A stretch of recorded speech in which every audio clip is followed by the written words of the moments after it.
So that's question number 2. Question number 3 is this: why did God not give the fallen angels a second chance like he did to man? Like, why did God offer redemption to men, but he didn't offer redemption to the angels?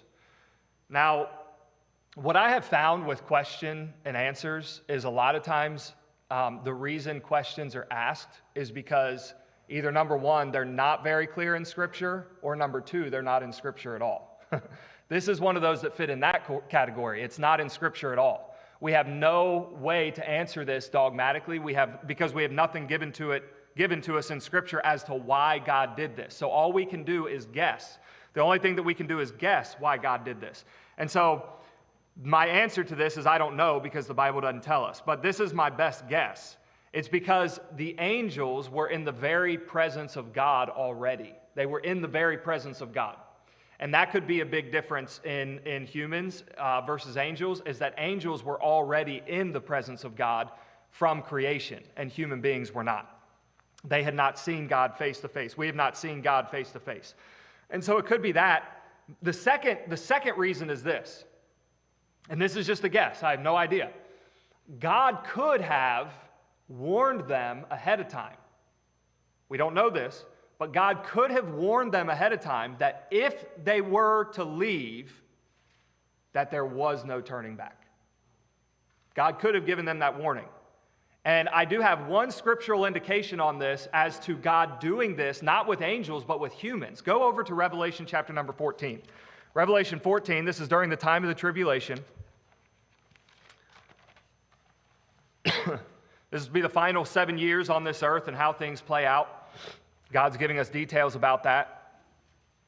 And we know that the Antichrist is going to come. There's going to be a man that's going to rise up, and he's going to deceive the world, and he's going to be called the Antichrist. He's going to seek to take power in his own hands, and he's going to have all authority over this world. And he's going to command that everybody take a mark in their right hand or in their forehead, and if they don't, then you cannot buy and you cannot sell. But if you don't take it, then you will be put to death under his rule and his authority.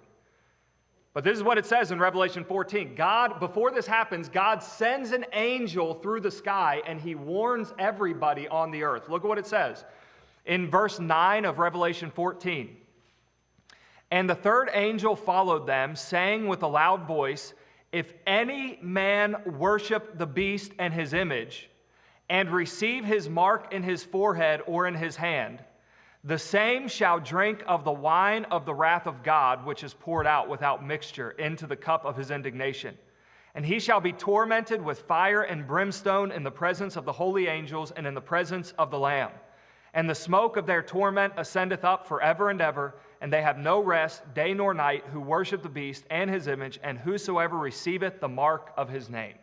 So my understanding here is the 7-year tribulation is going to be a time of unprecedented turmoil and struggle and sin. And God is giving a warning here that whoever takes the mark is basically, you're locked in. You cannot be saved. You will die and go to hell for all of eternity.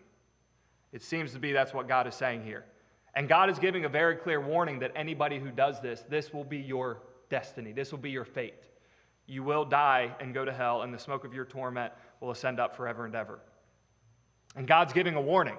So this is what I'm saying is God could have given the same warning to the angels, that once you do this, there's no coming back. There's no second chance.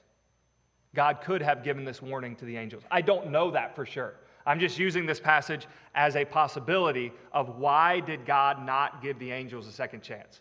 But ultimately, this is the answer to that question. We don't know for sure. We don't know for sure. These are the things that belong to Deuteronomy 29:29. And if you don't know that verse, it says, the secret things belong unto the Lord our God. The secret things belong unto the Lord our God. We don't know. This fits into that category of those things that were not revealed. That is what we will find out when we get to heaven. All right, so that's number 3.